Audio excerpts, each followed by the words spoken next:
Akarshan Films present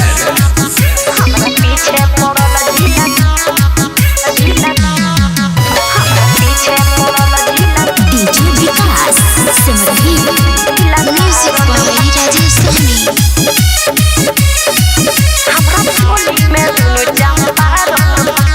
नाच देखे आइल बा बैठल बा हाउ डोरी पर अच्छा। टुकुर टुकुर ताकता कबे से तोरा ढोरी पर तोहके का होता?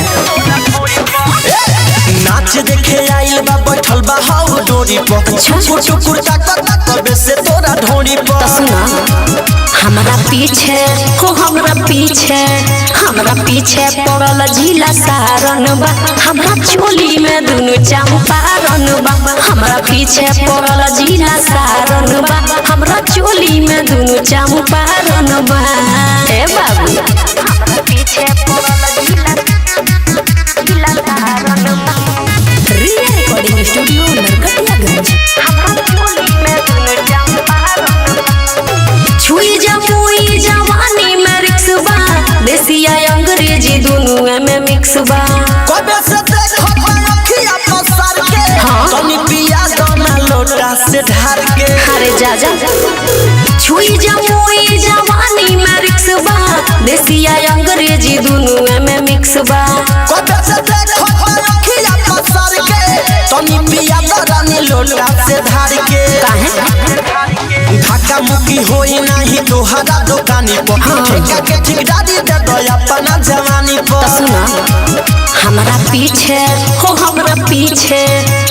पीछे पड़ल झीला सारन बा। हमरा चोली में दुनु चंपारण बा। हमरा पीछे पड़ल झीला सारन बा। हमरा चोली में दुनु चंपारण बा। हमरा पीछे पड़ल झीला सारन बा। Mix by Sanjeev. हमरा चोली में दुनु चंपारण बा। गिर जाई पायंग कितना चलबा संभाल के। झाड़ी में खारी बठोरी नेपाल के।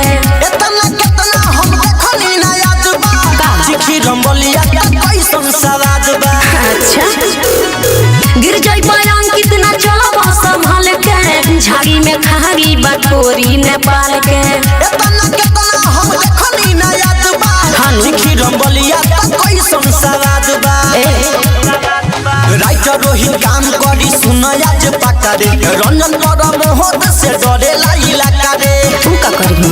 हमरा पीछे पड़ल झीला सारन बा। हमरा चोली में दुनु चंपारण बा। हमरा पीछे पड़ल झीला सारन बा। हमरा चोली में दुनु चंपारण बा। बुझला? रिया रिकॉर्डिंग स्टूडियो नरकटियागंज।